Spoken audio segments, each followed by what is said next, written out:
आज की चर्चा का विषय एक ऐसी समस्या है जिससे शायद ही कोई बचाओ। आप कुछ बहुत जरूरी काम करने बैठते हैं पूरी तैयारी के साथ और खुद से वादा करते हैं कि आज ये खत्म करके ही उठेंगे। हाँ, रोज का है ये तो। और फिर 2 घंटे बाद आप खुद को अपने फोन पर किसी दूसरे देश के स्ट्रीट फूड के वीडियोस देखते हुए पाते हैं। जी, मेरे साथ तो मतलब अक्सर होता है। हाँ, और सबसे परेशान करने वाली बात यह है कि इसके बाद हम खुद को कोसते हैं, मुझ में इच्छा शक्ति ही नहीं है, या मैं बहुत आसानी से भटक जाता हूँ। हम इसे एक नैतिक विफलता की तरह देखने लगते हैं। बिल्कुल। लेकिन आज हमारे पास जो स्रोत हैं वो इस पूरी समस्या को एक अलग ही नजरिए से देखते हैं। वो बताते हैं कि ये आपकी या मेरी इच्छा शक्ति की कमी का मामला नहीं है। अच्छा। ये एक लड़ाई है और हम अक्सर गलत दुश्मन से गलत मैदान पर लड़ रहे होते हैं। तो आज का हमारा मिशन है फोकस के इन असली छिपे हुए दुश्मनों को पहचानना और विज्ञान की मदद से उन्हें हराने के तरीके सीखना। चलिए इस मामले की तह तक चलते हैं। ये एक बहुत ही मजेदार नजरिया है।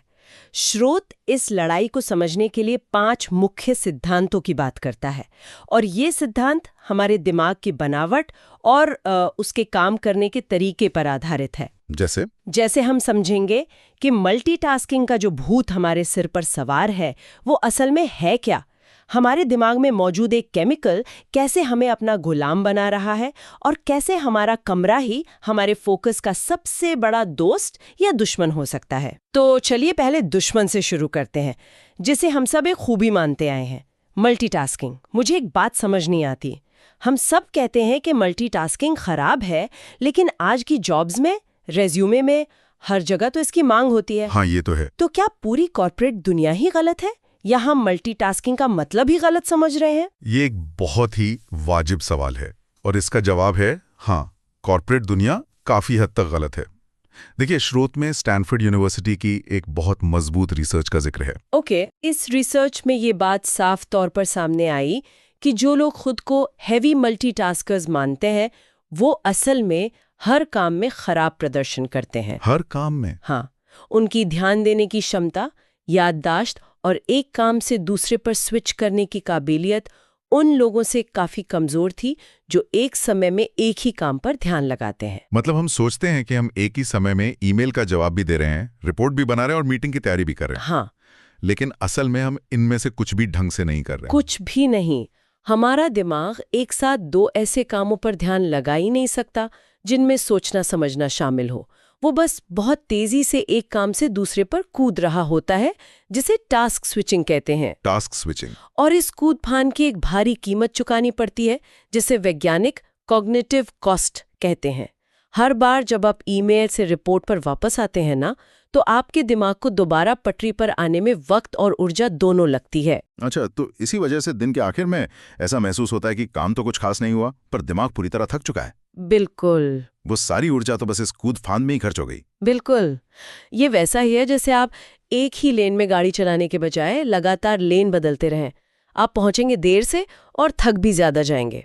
इसलिए पहला और सबसे बड़ा सिद्धांत है एक समय में एक काम, सिंगल टास्किंग। ये कोई सीमा नहीं, बल्कि हमारे दिमाग के सुपर पावर को इस्तेमाल करने का सही तरीका है। स्रोत में दिए गए सुझाव जैसे फोन के नोटिफिकेशन बंद करना या 25-30 मिनट के फोकस बर्स्ट में काम करना इसी सिद्धांत को हकीकत में लाने के तरीके हैं। ठीक है, तो मल्टीटास्किंग एक धोखा है, लेकिन ये जो बार बार फोन उठाने की या काम के बीच में कुछ और चेक करने की आदत है, ये सिर्फ मल्टीटास्किंग की समस्या तो नहीं लगती? नहीं, इसके पीछे कोई और ताकत काम कर रही होती है जो हमें खींचती है। आपने बिल्कुल सही नस पकड़ी है, और यहीं हम दूसरे और शायद आज के दौर के सबसे खतरनाक दुश्मन पर आते हैं, डोपामाइन। डोपामाइन। ये हमारे दिमाग का एक बहुत शक्तिशाली केमिकल है जो हमें खुशी और इनाम का एहसास कराता है। सोशल मीडिया की एक रील, एक नया नोटिफिकेशन, एक मजेदार वीडियो, ये सब दिमाग को बिना किसी मेहनत के डोपामाइन का एक तेज शॉट देते हैं। और दिमाग को इसकी लत लग जाती है। उसे कम मेहनत में ज्यादा मजे की आदत पड़ जाती है। फिर कोई किताब पढ़ना या किसी मुश्किल प्रोजेक्ट पर काम करना जिसमें मेहनत ज्यादा और इनाम देर से मिलता है, उसे बहुत बोरिंग लगने लगता है। यही इस जाल का सार है। हमारा दिमाग हमेशा आसान रास्ता चुनता है। इस रिसर्च में एक बहुत ही आकर्षक बात कही गई है। हमारी फोकस करने की क्षमता इस बात पर निर्भर करती है कि हम अपने डोपामाइन के स्तर को कितनी अच्छी तरह से नियंत्रित करते हैं। अच्छा, जब हम दिमाग को लगातार डोपामाइन के ऊंचे शॉट्स देते रहते हैं तो उसका जो बेसलाइन लेवल है वो बढ़ जाता है। फिर सामान्य चीज़ों में जैसे किसी से बात करने में या कोई किताब पढ़ने में उसे मज़ा ही नहीं आता। इसी सिलसिले में स्रोत में एक बात कही गई है जो सुनने में बड़ी अजीब लगती है। बोरियत को सहना सीखें।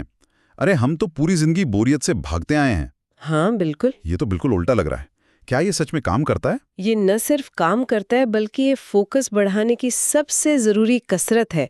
जब आपको बोरियत महसूस हो, जैसे किसी लाइन में खड़े हुए और आप तुरंत अपना फ़ोन निकालने की बजाय बस अपने विचारों के साथ रहें, तो आप असल में अपने दिमाग की डोपामाइन सिस्टम को रीसेट कर रहे होते हैं। रीसेट कर रहे होते हैं। आप उसे सिखा रहे होते हैं कि बिना बाहरी उत्तेजना के भी शांत रहना ठीक है।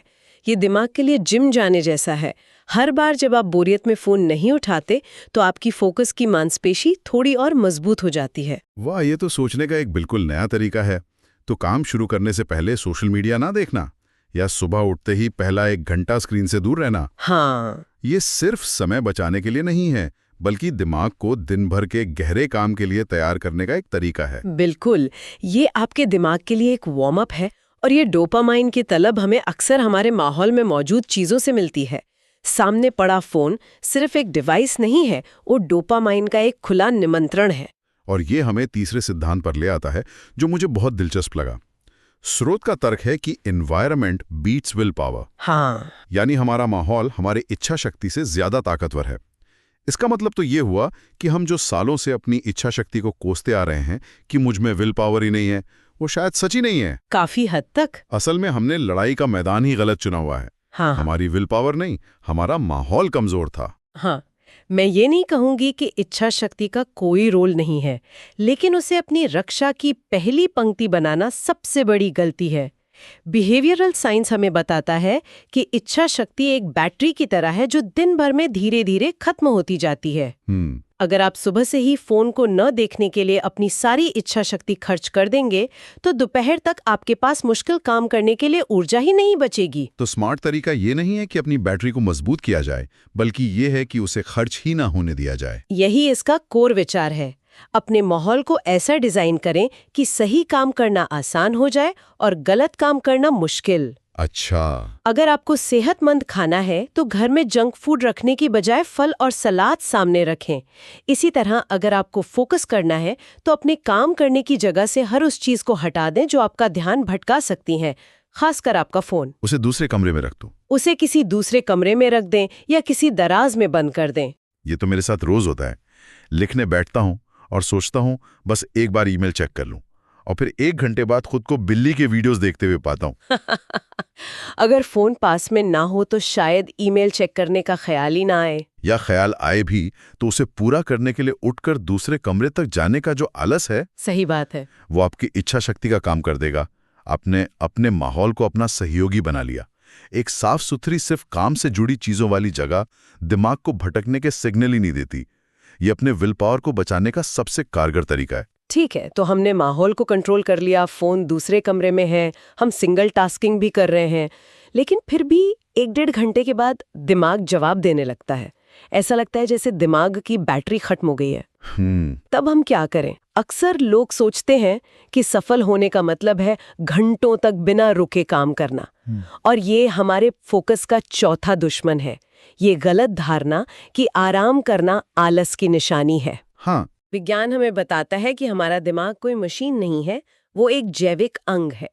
स्रोत में अल्ट्रेडियन रिदम नाम की एक बहुत ही दिलचस्प चीज का जिक्र है।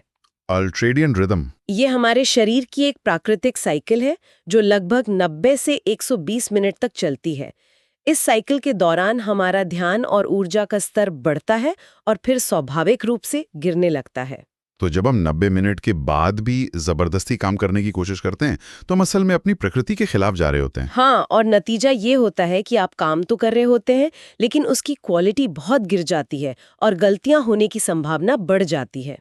सबसे बेहतरीन काम स्प्रिंट में होता है, मैराथन में नहीं। इसीलिए स्रोत एक साइकिल सुझाता है। 45 से 60 मिनट का गहरा बिना भटकाव वाला काम और उसके बाद 5 से 10 मिनट का एक सोचा समझा ब्रेक। हाँ, यहाँ सोचा समझा ब्रेक बहुत जरूरी है ना, क्योंकि ज्यादातर लोगों के लिए ब्रेक का मतलब होता है फोन उठाना और सोशल मीडिया स्क्रॉल करना। सही बात। तो क्या मेरा ये सोशल मीडिया ब्रेक असल में मेरे दिमाग को और ज्यादा थका रहा है? बिल्कुल, ये ब्रेक नहीं है, ये काम का प्रकार बदलना है। आप अपने दिमाग को एक मुश्किल काम से हटाकर एक आसान लेकिन बहुत ज्यादा उत्तेजक काम में लगा रहे हैं। ये आपके प्रीफ्रंटल कॉर्टेक्स को आराम नहीं देता। तो असली ब्रेक क्या है? असली ब्रेक का मतलब है दिमाग को शांत होने देना। उस 5-10 मिनट में आप थोड़ा टहल सकते हैं, पानी पी सकते हैं, खिड़की से बाहर देख सकते हैं या बस अपनी आंखें बंद करके चुपचाप बैठ सकते हैं। ये गतिविधियां दिमाग को सच में रिचार्ज करती हैं। ये तो बहुत बड़ी बात है। यानी आराम करना भी फोकस का ही एक हिस्सा है, उससे अलग नहीं। बिल्कुल। और ये हमें आखिरी और शायद सबसे बुनियादी सिद्धांत पर लाता है। ये सारी रणनीतियां, सिंगल टास्किंग, डोपामीन कंट्रोल, माहौल बनाना, ब्रेक लेना, ये सब बेकार हैं अगर इनकी नींव ही कमजोर हो। और वो नींव है हमारा शरीर। 5वां सिद्धांत हमें याद दिलाता है कि फोकस सिर्फ दिमाग का खेल नहीं है, ये एक शारीरिक क्रिया है। अच्छा। और इस नींव के केंद्र सबसे मजबूत स्तंभ है जिन पर स्रोत खास जोर देता है। जी। नींद, धूप और सांस। ये चीजें तो हम बचपन से सुनते आए हैं, लेकिन फोकस के साथ इनका सीधा क्या संबंध है? इनका सीधा संबंध दिमाग के उस हिस्से से है जिसे प्रीफ्रंटल कॉर्टेक्स कहते हैं। ये हमारे माथे के ठीक पीछे होता है और इसे दिमाग का सीईओ भी कहा जा सकता है। दिमाग का सीईओ। हाँ। फोकस करना, योजना बनाना, सही गलत का फैसला करना, अपनी भावनाओं पर काबू रखना, ये सारे बड़े और जरूरी काम यही सीईओ करता है। जब आप 7-8 घंटे की गहरी नींद नहीं लेते तो आपका सीईओ अगले दिन नशे में काम पर आता है।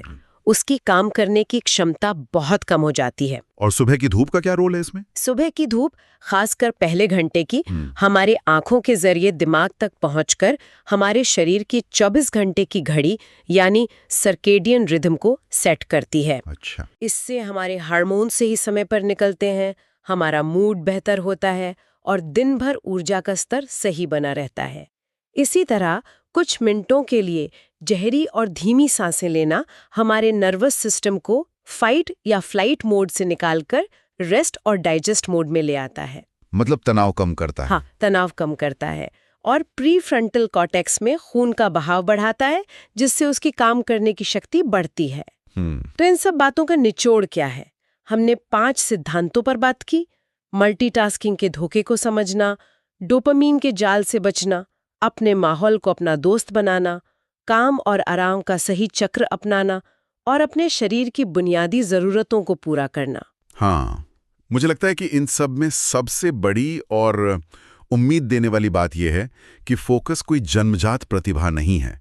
ये एक स्किल है, एक मांसपेशी है, जिसे सही तरीकों से ट्रेन किया जा सकता है। बिल्कुल। जो इंसान अपने दिमाग के काम करने के तरीके और उसकी कमजोरियों को समझ लेता है, वही अपनी एकाग्रता को नियंत्रित कर सकता है।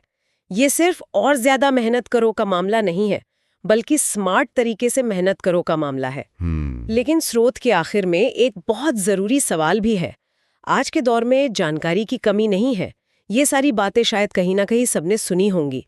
असली सवाल ये है कि क्या हम इन्हें अपनाएंगे? सही बात है। क्या हम अपने फोन को दूसरे कमरे में रखने की छोटी सी असुविधा उठाने को तैयार हैं? ये सचमुच एक बड़ा सवाल है और इसी से जुड़ा एक और विचार मेरे मन में आ रहा है। स्रोत में माहौल को बदलकर फोकस को नियंत्रित करने की बात की गई है। इस विचार को अगर एक कदम और आगे ले जाएं तो क्या सिर्फ फोकस ही नहीं, बल्कि हमारी जिंदगी के दूसरे हिस्से जैसे हमारी सेहत, हमारे रिश्ते या हमारी रचनात्मकता को भी सिर्फ इच्छा शक्ति के भरोसे छोड़ने की बजाय उनके माहौल को बेहतर बनाकर सुधारा जा सकता है? ये एक बहुत ही शक्तिशाली विचार है।